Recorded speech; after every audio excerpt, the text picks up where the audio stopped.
makin banyak aja nih absen nggak jelas, ribut sama rekan kerja, performanya juga turun. Secara logika perusahaan sih ini termasuk kategori serius. Tapi mau PHK tuh nggak segampang ngomong kamu keluar ya besok. Gak bisa kayak gitu, ada undang-undangnya, ada tahapannya, dan semua harus dilewati satu persatu.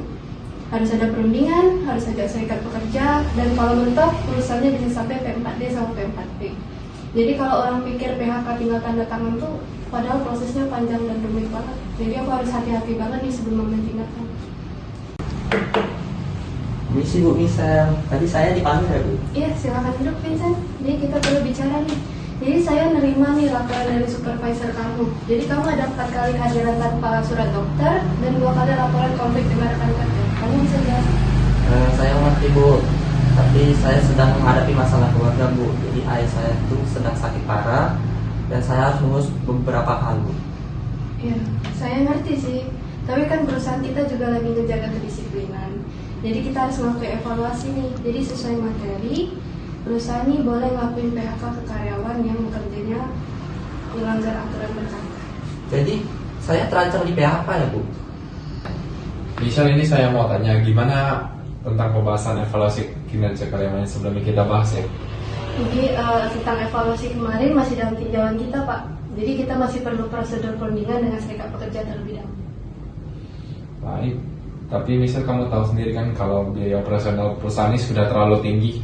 Jadi mungkin kita harus mengambil langkah PHK sebagai langkah terakhir. Apalagi kamu tahu sendiri kan masalah kedisiplinan Vincent ini sudah berbahaya. Silakan duduk ya. Ya, silakan. Kevin, saya siap memperbaiki kesalahan saya Pak. Saya meminta kesempatan lagi Pak. Bukannya saya tidak ingin bekerja, tapi saya sedang kewalahan Pak. Iya Vin, kita bisa memahami itu. Tapi kamu bisa memposisikan sebagai saya seorang direktur harus memikirkan kinerja semua karyawan. Karena setiap karyawan memiliki tanggung jawabnya masing-masing dan sama besarnya. Tapi Pak, undang-undang kan juga melindungi karyawan yang sakit dan memiliki alasan tertentu. Jadi kalau kita nggak hati-hati, jadi PHK itu bisa batal demi hukum. Baik, tidak apa-apa, kita panggil saja langsung serikat kerjanya. Baik Pak. Permisi, saya dengar di sini ada rencana PHK ya terhadap saudara Vincent. Di sini saya mau memastikan apakah alasan PHK ini sesuai dengan undang-undang. Ya betul Bu Agnes, jadi ada pelanggaran kedisiplinan dari saudara Vincent, yaitu termasuk absen tanpa keterangan dan konflik dengan rekan kerja. Sebelum lanjut, saya ingatkan kembali, menurut Undang-Undang Nomor 13 Tahun 2003, PHK tidak dibolehkan jika karyawan sedang sakit, menikah, hamil, melakukan kewajiban negara atau alasan pribadi yang tidak bertentangan dengan hukum. Jadi, kita perlu memastikan alasan PHK ini sesuai dengan kategori tersebut apakah tidak. Saya absen karena ayah saya sedang sakit, bukan karena malas bekerja. Oh baik, jika ada keterangan dokter, maka perusahaan akan mempertimbangkannya. Namun sebelum PHK kita wajib melalui perundingan dengan karyawan, lalu perundingan dengan serikat kerja. Jika gagal lagi naik ke P4D, namun jika gagal lagi kita naik ke P4P. Lalu terakhir baru keputusan pengadilan negeri. Prosesnya panjang sekali ya ternyata. Iya Pak, itulah perlindungan bagi karyawan Pak. Baik, mari kita mulai. Saya ingin mendengar alasan dari perusahaan. Jadi yang pertama itu Vincent melakukan pelanggaran kedisiplinan Bu. Lalu yang kedua, kami mendapat laporan bahwa Vincent kurang dapat bekerja sama secara tim. Dan yang terakhir, perusahaan sedang menurunkan biaya anggaran. Jika alasan utamanya adalah biaya tenaga kerja, itu termasuk kategori alasan perusahaan yang dibolehkan oleh aturan.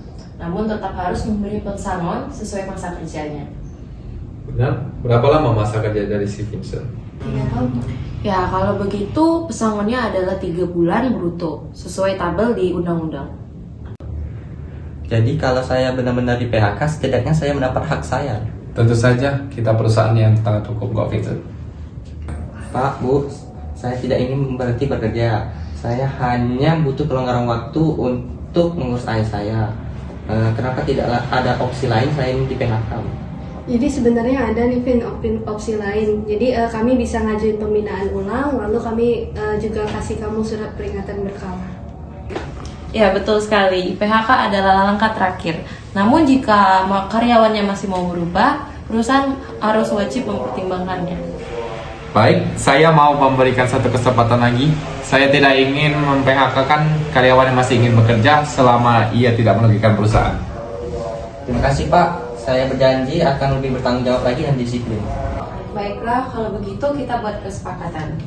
Vincent akan mendapatkan pembimbingan ulang, lalu perusahaan menghentikan proses PHK-nya. Lalu jika pelanggaran berulang dalam 3 bulan, perundingan bisa dibuka kembali. Oke, jadi PHK itu bukan sekedar pemecatan saja. Ada prosesnya, ada haknya, lalu ada kewajibannya juga. Semua harus mengikuti undang-undangnya.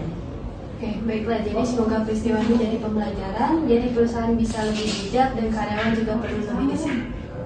Baik, yang terpenting untuk kita adalah keputusannya adil untuk semua orangnya.